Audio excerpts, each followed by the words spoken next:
novidades da franquia The Witcher, quantas pessoas estão envolvidas no desenvolvimento do seu próximo jogo e também o que podemos esperar do escopo de um futuro The Witcher 4. Essas e outras informações vamos conversar aqui no vídeo de hoje. Você está no Megascópio, eu sou o Renan. E para a gente começar, vamos falar já sobre a questão do envolvimento dos desenvolvedores no projeto. Primeiramente, foi divulgado que haviam até então 330 desenvolvedores já trabalhando em The Witcher 3. É um número bastante alto e, claro, devido ao tamanho de The Witcher, é normal que a gente espere uma quantidade de desenvolvedores bastante grande assim, né? Só que mesmo assim o jogo não está tão próximo de seu lançamento, já que ele começou seu desenvolvimento agora e existe, além do desenvolvimento em si, toda uma parte conceitual em que você trabalha o roteiro, a questão de personagens, adaptações, faz um primeiro teste e isso pode sofrer diversas alterações no processo, né? Então o desenvolvimento do jogo ele não vai contar somente com a questão técnica de programação, acho que isso fica bastante óbvio. Então ele vai contar também com a parte de escrita, com a parte de modelagem, ilustrações. Então é um processo bastante longo. E com 330 pessoas, é gente pra caramba trabalhando em um projeto, em uma desenvolvedora. Porém, foi dito em uma reunião, voltado mais para os investidores, que o projeto não se limitará a isso e mais desenvolvedores ainda podem ser adicionados, podendo chegar aí até 400 desenvolvedores para o próximo The Witcher. Isso assim mostra um investimento muito grande da CD Projekt Red e claro que esse investimento só acaba acontecendo porque Cyberpunk 2077 já teve o grosso do seu desenvolvimento finalizado, né? O jogo base já foi, vamos falar assim, corrigido. Foi lançada a expansão Phantom Liberty, inclusive temos a review aqui no Mega, caso você queira assistir. Tivemos o update 2.0 junto com Phantom Liberty e mais recentemente o update 2.1 que trouxe recursos que não esperávamos, né, no jogo, como por exemplo linhas de metrôs utilizáveis. Então, assim, muito interessante ver que essa equipe está migrando de projeto, um movimento natural, quando você considera que um projeto foi praticamente finalizado, e mais que você ainda assim também está investindo em mais gente para acrescentar aquele desenvolvimento. E o próximo tópico que eu vou trazer aqui também é de uma entrevista do diretor da próxima trilogia da franquia The Witcher, que até então não tem nome, né, que é o The Witcher 4, que nós estamos falando do Sebastian Kalemba. Ele deu uma entrevista a um site italiano e lá ele foi questionado sobre diversos pontos, sobre quem poderia ser o protagonista, como seria o esquema de The Witcher 4, né, se manteria igual. Também perguntando para que público-alvo seria o próximo título da franquia. Então eu vou ler aqui rapidamente um trecho que ele falou para a gente discutir depois. É um trecho bastante interessante que traz muita informação e que a gente pode especular, né, até esse nível de desenvolvimento do jogo, como eu falei anteriormente, especular como que vai seguir a franquia. Então, bom, basicamente o que ele falou foi, abre aspas, queremos continuar na mesma direção que havíamos tomado, mas não queremos o mesmo jogo. Eu diria que isso é um dado adquirido. Temos alguns elementos da tradição que precisa ser confirmados. Por outro lado, o universo sempre é o mesmo e não podemos ultrapassar certos limites. Devemos, portanto, seguir uma direção muito específica, inovando. Ao mesmo tempo, fica claro que temos que tentar agradar um novo público. O próximo capítulo chegará em alguns anos, e depois de muitos anos deste último The Witcher, depois de muitos anos depois do último The Witcher, por isso não podemos esperar atingir apenas o público que já gostava da saga. Precisamos também criar uma nova comunidade e sobre isso penso poder dizer que será uma excelente porta de entrada para muitos jogadores, sem esquecer aqueles que gostam da saga e que vão querer continuar a vivenciar as façanhas de Geralt. Bom, ele falou que as facinhas de Geralt, mas já ficou claro que, pelo menos a CD já divulgou que o próximo protagonista de The Witcher não será o Geralt. O que, claro, não significa que ele não estará envolvido, Ele pode estar presente ali, né, dependendo do que a gente considerar o final canônico do The Witcher 3. Mas existe, né, um final que a empresa vai acabar considerando. Mas ele pode estar presente ali para ajudar o jogador. Então, assim, eu achei bastante interessante ele ressaltar fecha aspas, quando eu falei Geralt. E eu achei bastante interessante ele ressaltar o ponto de que o novo jogo pode ser uma nova porta de entrada, mas sem deixar os fãs de lado. Isso é bastante interessante, porque ele reforça o tempo todo que, ok, vamos inovar, vamos trazer novos elementos, mas sem necessariamente soltar nossas raízes. E eu acho isso muito bom, porque o The Witcher ele pode seguir para diversos caminhos, não só em questão de história, mas também em modelo de jogo. Eu vou comentar isso mais para o final do vídeo.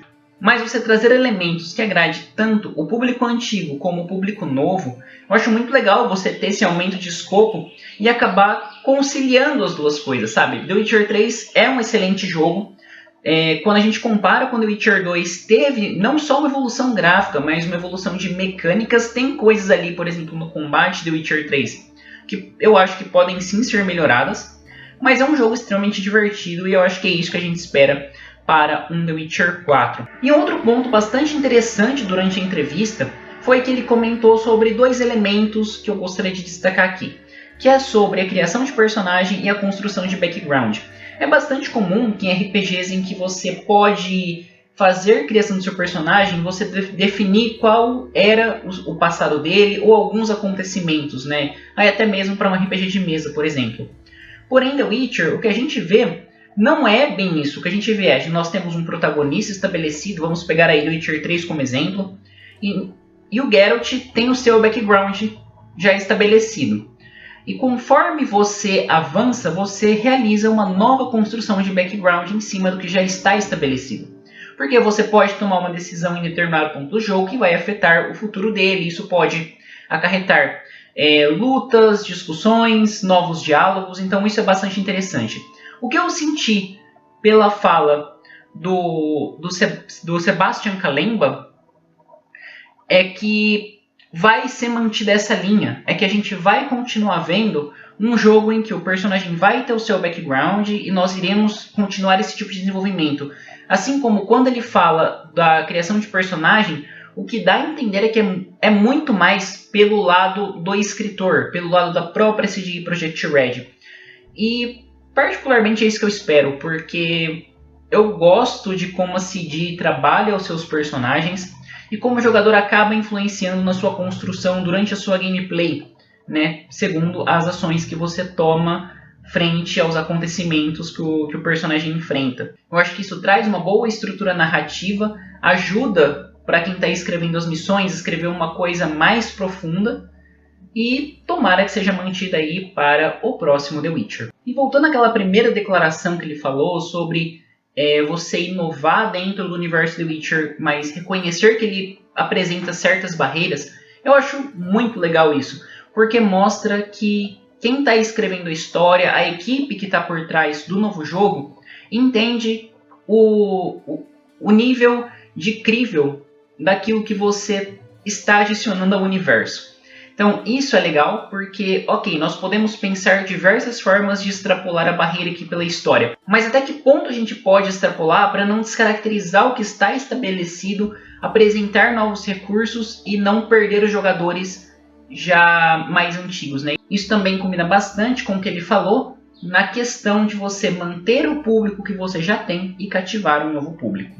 Agora que eu comentei sobre a questão do desenvolvimento do jogo e da entrevista do Sebastian Kalemba sobre o projeto dele aí para The Witcher, né, como mostra um pouco do pensamento dele, vamos conversar aqui sobre se será realmente um bom ponto de entrada na franquia. E eu acho que sim, eu acho que será sim um bom ponto de entrada, porque até The Witcher 3 nós tínhamos ali o Geralt. Não que o Geralt não seja um bom protagonista para um quarto jogo, né, por exemplo. Porque eu acho que sim, ele seria.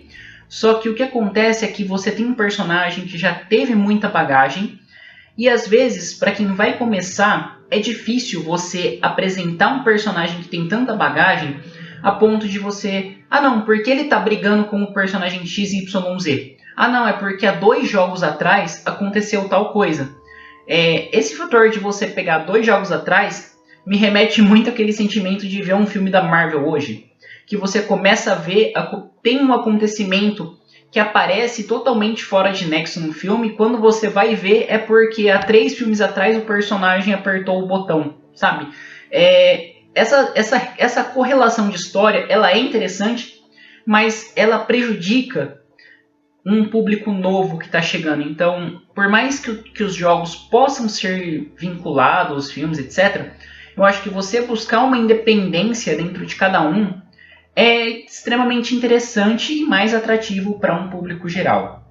Além disso, existe um outro ponto, de que se você considerar toda a lore de The Witcher, o personagem Geralt, ele não é velho a palavra que eu quero usar, mas ele sim, é velho. Ele já é velho pro mundo em que ele se encontra.